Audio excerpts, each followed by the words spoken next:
Amigos y amigas, sean bienvenidos y bienvenidas una vez más a este su espacio en materia política con Odel Suero desde Nueva York, Leandro Mejía y un servidor Miguel Sandoval. Leandro, ahora sí es verdad que está caliente la pista esta semana.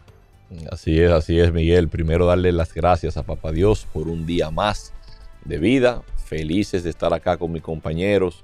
Miguel acá en la cabina conmigo, Odel en la distancia y desde luego con ustedes como cada semana. Bueno, Leandro, volvimos a los tiempos del Falpo. Esto parece un TBT, así como escuchan. La zona norte del país esta semana que transcurrió se vio altamente afectada, sus actividades comerciales, sobre todo en Navarrete, Villavisonó, en San Víctor, en Moca, se vieron interrumpidas porque grupos de activismo social como el Falpo, que era de las entidades que estaba liderando esta protesta, convocó a un paro de varios días y luego lo extendió. De hecho, vimos imágenes en las redes sociales donde, que fue lo que más generó impacto, se vio la caravana del jefe de la policía supuestamente huyendo a unos disparos, algo que nunca se había visto en la República Dominicana, por lo menos nosotros que somos una generación un poco más reciente, Leandro. Yo no tengo, si esto transcurrió de esa manera, pues no tengo registro de memoria de que en un incidente se haya intentado supuestamente agredir el vehículo de la policía. Pero, sin más preámbulos, primero vamos con este video y luego entonces nos adentramos en los detalles de esta noticia. Bueno, ahí viene el director de la Policía Nacional, señores. Director de la Policía Nacional, en medio de un tiroteo, señores, en el municipio de Navarrete. Director de la Policía Nacional, señores, en medio de un tiroteo en el municipio de Villavisonó, Navarrete. Ay, ay, ay, ay, ay, ay, ay, ay, ay, Dios mío, Padre de la Gloria.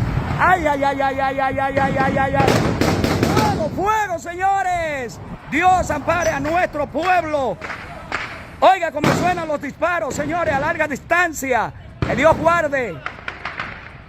Ay, Dios mío. Bueno, ahí como vieron las imágenes, a pesar de nosotros haberlas visto durante la semana, no dejan de ser impactantes. Porque usted ver a la autoridad máxima, al director de la Policía Nacional, antiguo jefe de la Policía Nacional, siendo ahuyentado supuestamente, atacado, agredido. Esto es prácticamente más que un acto vandálico. Esto debería ser considerado como un acto terrorista. De ser cierto, porque hay dos versiones. Una versión que dice que esta no era la caravana oficial del jefe de la policía, otra que indica que este sonido, este ruido, vamos a decir estos disparos, ese audio de los disparos fue colocado sobre el video, y otro evidentemente afirman, sobre todo el que recogió las imágenes, dicen que eso fue verdad. Yo les voy a decir algo, aquí están los técnicos de sonido, obviamente ya hay aplicaciones que uno lo somete y más o menos te dice los elementos de IA que pudiera haber, pero los disparos suenan muy reales. Lo que sí yo le podría decir lo siguiente, quizás nosotros no pudiéramos constatar de primera mano si ese audio fue alterado o no, pero era lo que yo conversaba con mi compañero detrás de cámara, Leandro, y es que independientemente los disparos fueran ciertos o no, que reitero, de ser cierto, esto tendría que ser catalogado como un acto terrorista, es que lo que no se puede ocultar es el paro. Un paro de 48 horas que prácticamente se extendió 24 horas más y que el Falpo junto a la comunidad de la región norte, esos activistas sociales, le dieron un plazo de un mes al gobierno central para que pudiera mitigar la situación que afecta a esas comunidades. El llamado va, Leandro, desde cumplir con su palabra y concluir obras críticas que está necesitando esa sociedad y que fueron promesas realizadas por el gobierno central, hasta el alto costo de la factura eléctrica y el encarecimiento de la canasta básica familiar. Recordar, Leandro, que el promedio de esa canasta nacional anda por los 50,000 pesos y el sueldo mínimo de las empresas grandes son 29,000 pesos y que en promedio una muy poca parte de la empleomanía dominicana puede cubrir la canasta básica mínima, que son unos 30,000 pesos. Es decir, que el sueldo mínimo de las empresas grandes son 29,000 pesos y que la canasta básica del quintil 1 son 30,000, nos dice a nosotros que este es un pueblo que está al borde de la incapacidad de poder suplir sus necesidades básicas. De hecho, El economista NG Cortiñas hizo una alocución esta semana donde intentó hacer un repaso de lo que ha sido la política económica de este gobierno en estos 6 años. Y yo les voy a decir la verdad, Leandro. Esto metió miedo. Evidentemente, NG Cortiñas es un economista vinculado al sector del expresidente Leonel Fernández, pertenece al partido Fuerza del Pueblo. O sea, muchas personas pueden decir, bueno, Miguel, hay cierto sesgo. Evidentemente, él va a velar por sus intereses. Pero hay cosas que yo creo que no podemos rehuir, porque lo imbatible de esta locución de NG es que él hizo el repaso con los números del propio Banco Central. Realmente pensábamos que este tipo de protestas, de manifestaciones, eran ya cosa del pasado. Inclusive, lo malo no es protestar. Nuestras leyes, la Constitución habla de que se puede, y también ella misma da las directrices de cómo hacerlo, de una manera pacífica, ordenada, entre otras. Lo que vimos actualmente que acaba de ocurrir en el Cibao, pues nos llama mucho la atención. Entendemos que estas supuestas imágenes que andan circulando en las redes, como decía ya mi compañero Miguel, hay distintas versiones sobre este hecho, pero independientemente de, el sol no se debe ni se puede tapar con un dedo. Hemos estado viviendo momentos inflacionarios, el mismo gobierno ha hecho reajustes salarial, pero a veces de nada sirve cuando el Estado hace un reajuste salarial si todos los productos de la canasta básica y otros productos en general también aumentan, porque toda esa carga vuelve de nuevo y se redistribuye en los productos de consumo diario. Entonces, no sé, al contrario, lo que hace es que se incrementa el daño, porque si usted como ciudadano le aumentan 2 o 3 mil pesos en su trabajo, y entonces cientos de productos que se usan en un hogar, automáticamente también van a subir, porque el empresariado lo que hace es que pasa esa carga impositiva al producto al producto, y por tal termina pagándolo el consumidor final, pues nos deja en el mismo lugar o en un peor lugar. Realmente no un cambio de 180, sino de 360.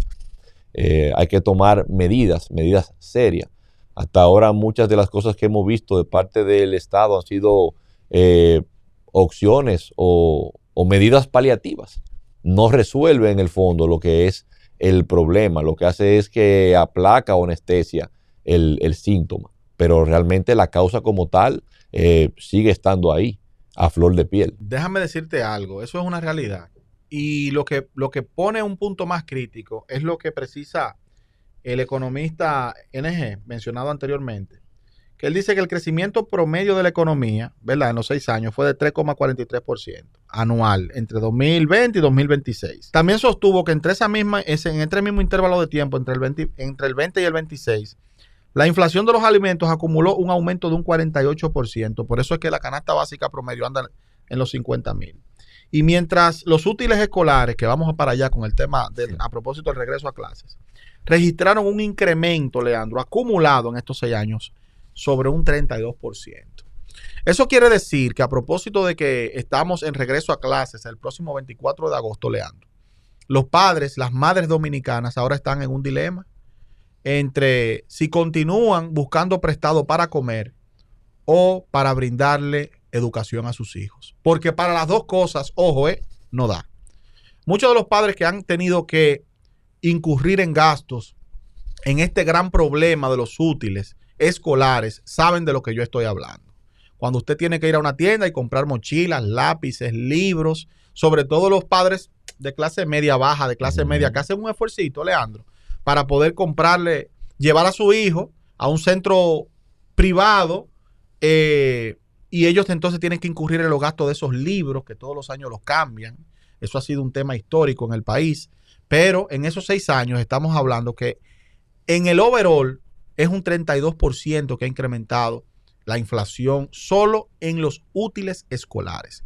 Cuando usted suma eso al 48% de la canasta básica, estamos hablando que agosto se ha convertido oficialmente en el mes del terror para las familias dominicanas, sobre todo esos padres, esas madres que tienen niños pequeños, niñas pequeñas, adolescentes, que tienen que llevar esos niños al pan de la enseñanza, Leandro, Sí. porque es una situación. Como si fuera poco, los padres que tienen a los niños en escuela pública, que es la mayoría, esa es la realidad dominicana, y que, ojo, eso no debería ser un desmérito, ni debería ser una situación de vergüenza. Por el contrario, este es el único país donde tú tienes que decir entre los dientes que tu niño estudia en escuela pública, porque eso se constituye en una vergüenza, ya que lamentablemente el sistema educativo dominicano no ha podido ponerse a la altura de los estándares internacionales. Ahí están los ejemplos de las escuelas, de las pruebas PISA, que tuvieron que crear, ojo, un renglón especial, Leandro, para poder calificar a los estudiantes dominicanos. Eso es una vergüenza.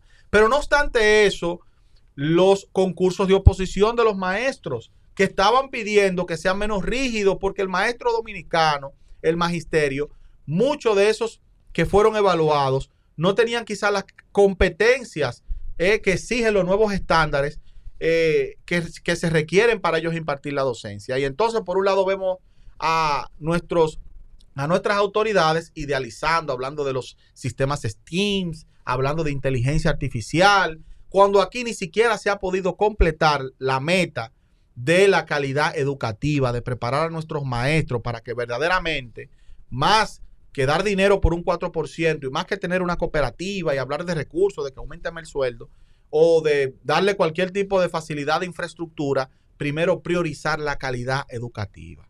Y hago ese preámbulo porque no basta solamente con tener que enfrentarse al encarecimiento de la vida, sino que también, Leandro, se ha convertido en un desafío el tema del cupo en las escuelas.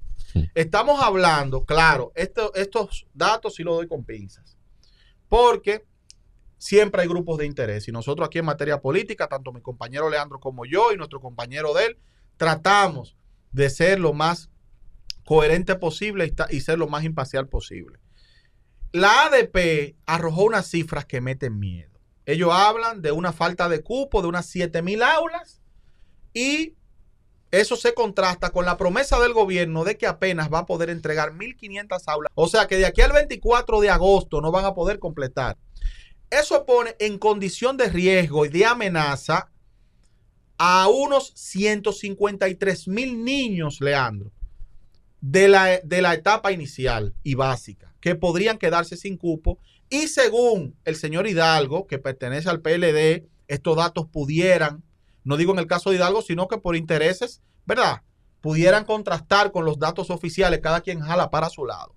Pero estamos hablando que en el universo estudiantil se podrían crear una necesidad de casi 300,000 niños sin cupos. Eso es una locura. Estamos hablando que entre adolescentes y niños, cerca de 500,000 de estudiantes dominicanos se podrían quedar sin el pan de la enseñanza.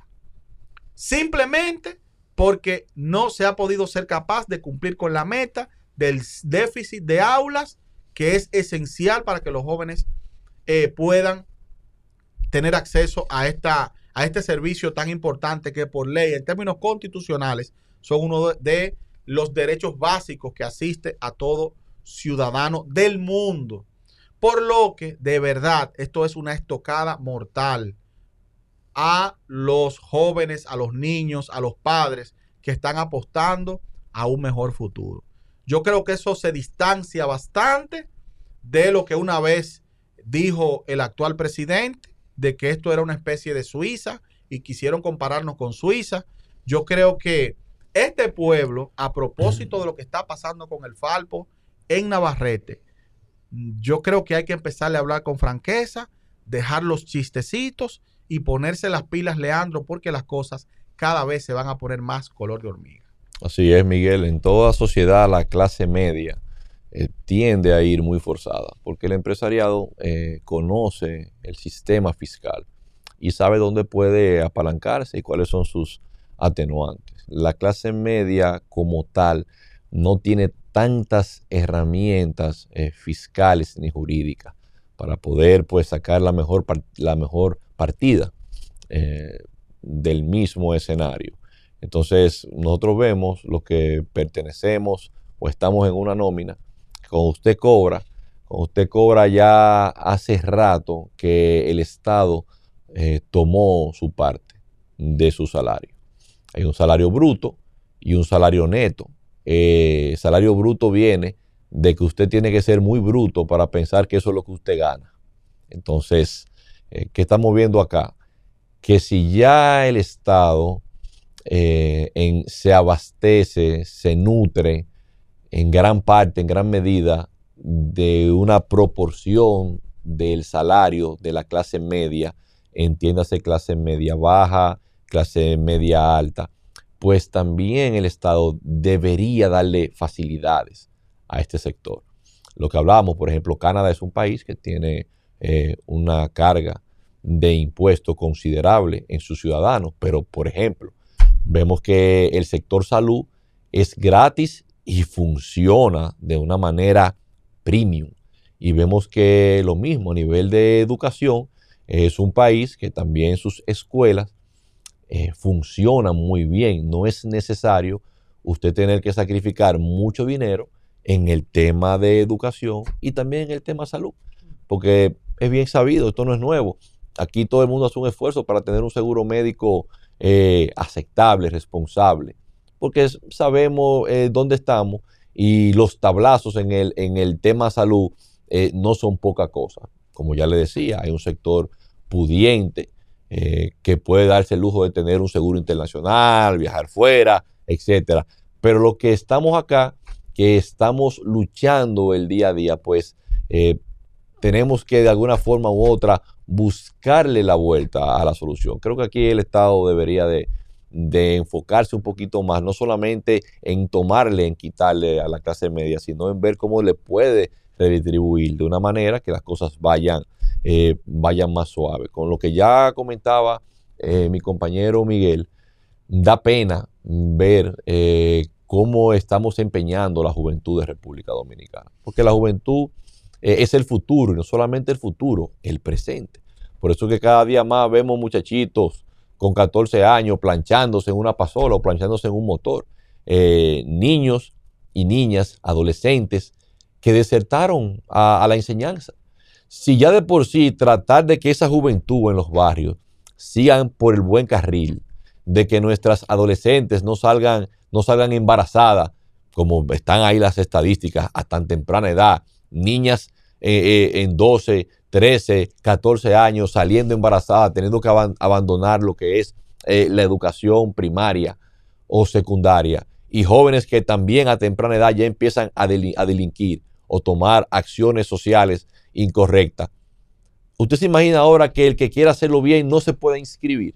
Y ahí entra el tema también de los nacionales haitianos. No nos oponemos, inclusive es un derecho fundamental repartir de una manera equitativa el pan de la enseñanza, pero ojo, primero los nuestros, por lo que cada dominicano contribuye y aporta a las arcas del Estado. Primero los nuestros.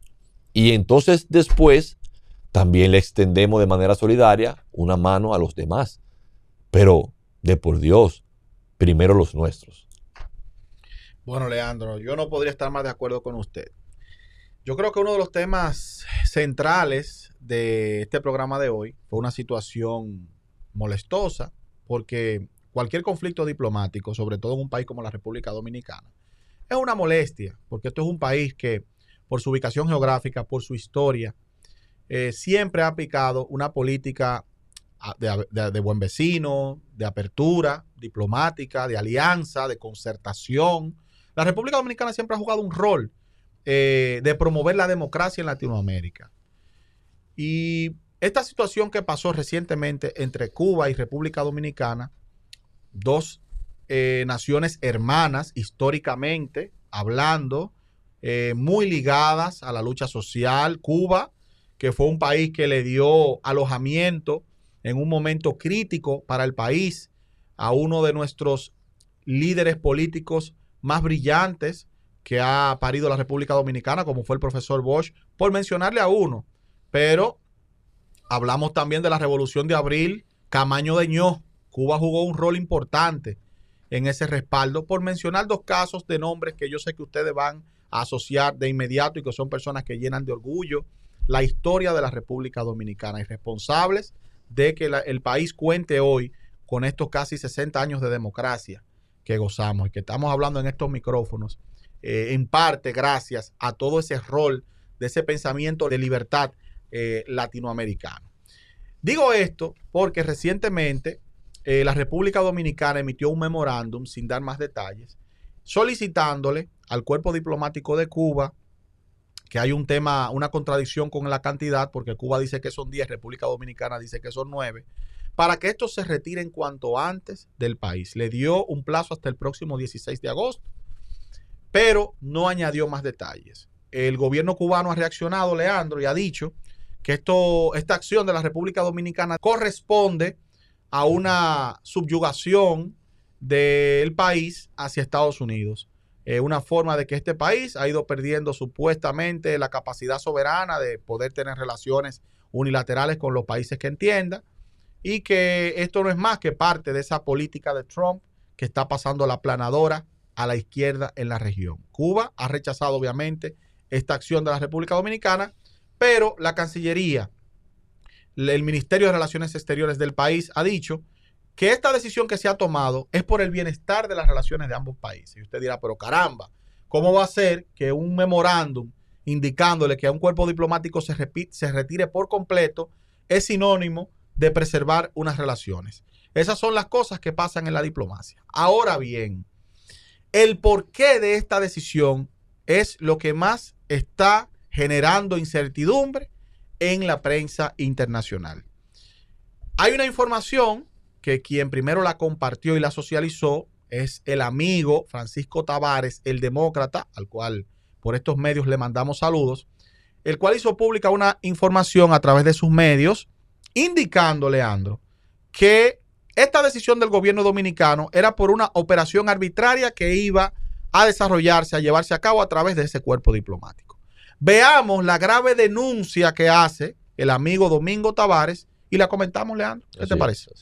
Los datos en primicia desde el grupo de comunicación El Demócrata sobre el retiro de los 9 diplomáticos cubanos de República Dominicana junto a toda su familia tiene que ver con un intento de secuestro por parte del gobierno de Cuba y de este personal adscrito a la embajada cubana en República Dominicana, dirigido a los 5 atletas de Cuba que se quedaron en República Dominicana como parte de esa delegación deportiva que representó a Cuba en los Juegos Centroamericanos y del Caribe, que decidieron, como muchos otros atletas a lo largo de competencias en diversos países en la historia reciente, no regresar a Cuba.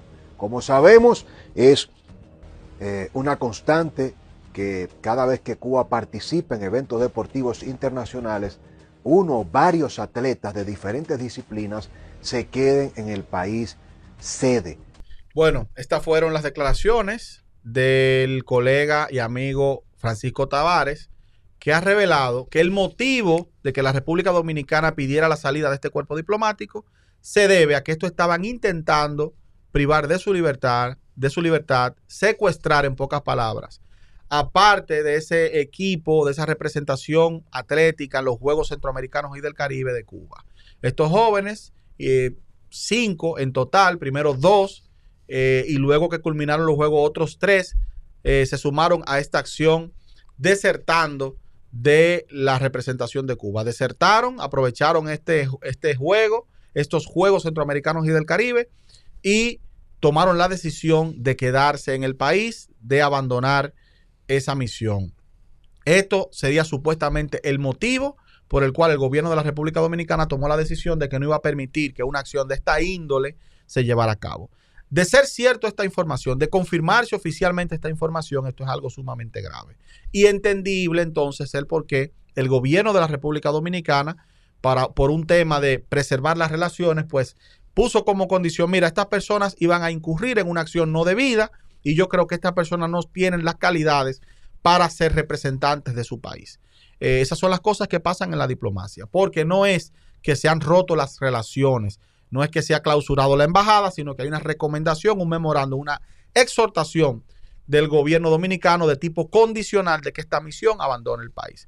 Esto, Leandro, como bien decía el colega, es algo que siempre se da por las condiciones en la que está ese país. Para nadie es un secreto que se han recrudecido en los últimos meses, un país que ha estado apagado, un país que está pasando hambre, un país que está carente de medicamentos, un país que está en las peores condiciones como nunca antes en el pasado reciente. Cuba, yo creo que en 30 años no vivía una situación así, desde la crisis que todos recordamos en los años 90, a principios de los 90, cuando se disolvió la URSS, que ese régimen cubano quedó en una especie de limbo hasta que después ese gobierno de Chávez, Venezuela, le tendió ese salvavidas a Cuba y lo mantuvo a flote por muchos años, ya que Rusia, si bien siempre mantuvo unas relaciones importantes con Cuba, pues no fueron la de tipo económico necesarias en su momento, sino que Rusia, con la llegada de Putin al poder, se tuvo que ver en la obligación, evidentemente, de replantearse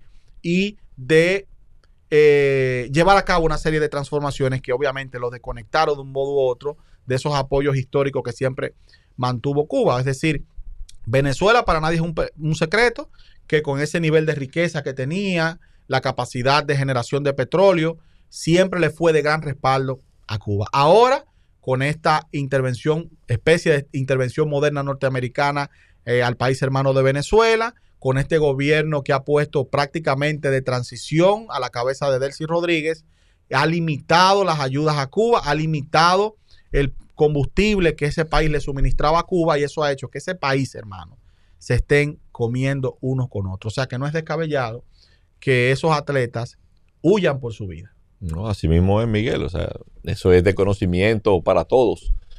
Lo que está pasando hoy en día en la hermana República de Cuba, ya mi compañero decía, nos unen lazos fraternales con la hermana isla.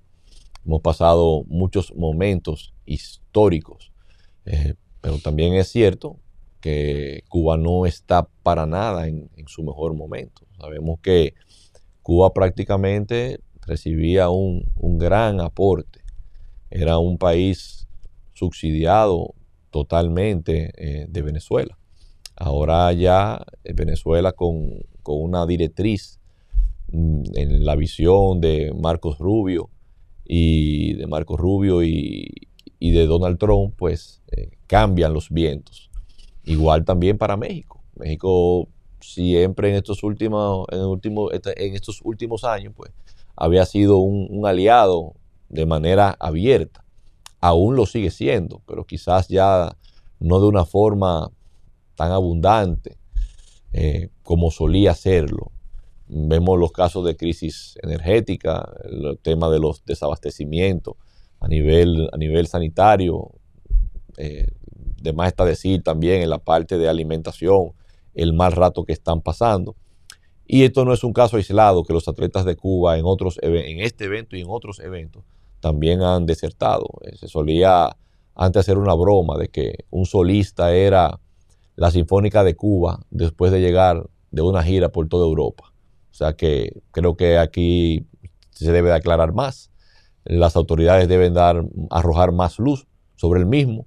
Y nada, vamos a estar pendientes a esta situación para pues, poderle comunicar a ustedes, queridos amigos y amigas que nos ven, que nos siguen de primera mano. Claro, y definitivamente, o sea, obviamente no es que estamos de acuerdo con que se rompan las reglas, pero a ver, no nos podemos llamar engaño. La humanidad, la sensibilidad, la supervivencia está por encima de cualquier regla, de cualquier tratado, de cualquier convenio, de cualquier mandato, incluso de tipo legal.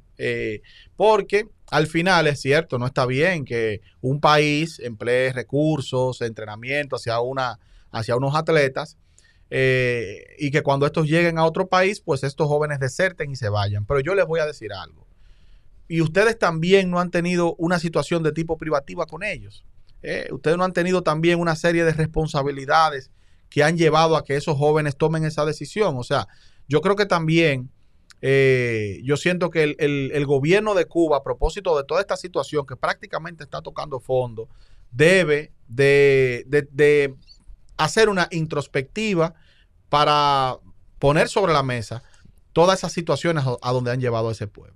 Sí nos gustaría que ustedes nos digan en los comentarios qué les parece toda esta situación. Volvimos a los tiempos del Falpo, este encarecimiento de la vida. ¿Creen ustedes que ese llamado a huelga va a ser reincidente. El gobierno estará en la capacidad de atender, Leandro, a estas necesidades en estos 30 días. Bueno, aquí vamos a hacer un ejercicio muy práctico. De lo que le gustan a usted. Claro, ya estaremos viendo en los comentarios las opiniones de cada uno de ustedes. A nivel personal, ¿cómo están las arcas familiares? ¿Están mejor? ¿Están peor? ¿Hay una estabilidad? Sea usted mismo, pues, el juez en este proceso. No, y hay una cosa que las estadísticas son infalibles, Leandro. El nivel de uso de tarjeta de crédito para necesidades básicas, todo eso se mide, ha incrementado. Sí. El nivel de morosidad, según los datos del Banco Central, es decir, el nivel de retraso en los pagos en las tarjetas de crédito, han aumentado considerablemente. Entonces, yo creo que ahí está parte de su respuesta, pero díganlo ustedes en los comentarios para nosotros entonces nutrirnos y edificarnos de primera mano. Esto fue una entrega más de su espacio en materia política con Leandro Mejía, Odel Suero desde Nueva York y un servidor, Miguel Sandoval.